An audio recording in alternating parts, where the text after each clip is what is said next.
The evolution of the nervous system marks a major milestone in the complexity of living organisms.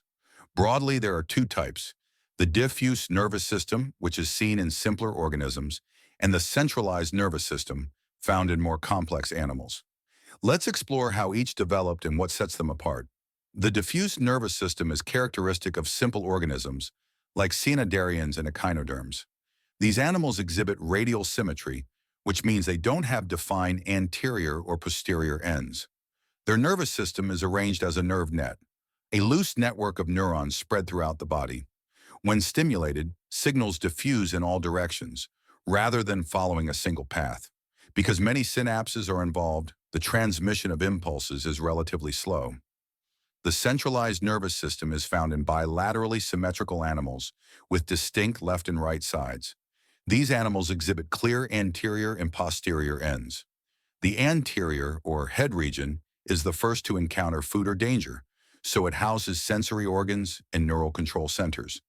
Flatworms, such as planaria, are the simplest animals to possess a centralized nervous system.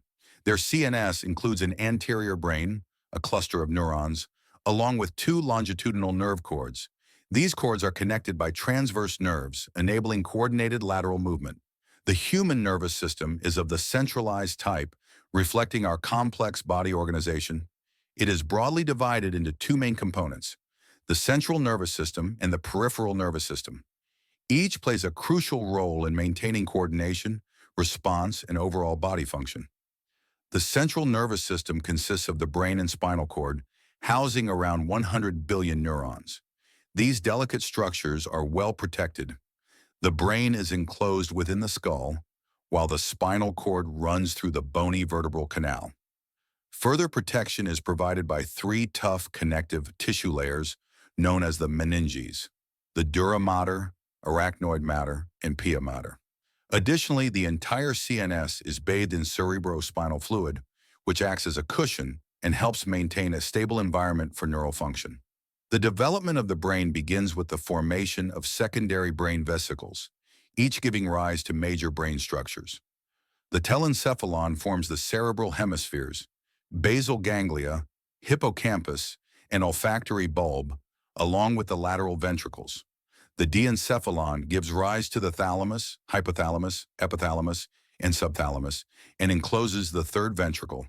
The mesencephalon remains as the midbrain, containing the tectum, tegmentum, and the cerebral aqueduct. The metencephalon develops into the pons and cerebellum, which play key roles in motor coordination and brainstem function. Finally, the myelencephalon forms the medulla oblongata, which regulates vital autonomic functions like respiration and heart rate. Both the metencephalon and myelencephalon house portions of the fourth ventricle. In the next video, we'll be exploring the brain and its various parts.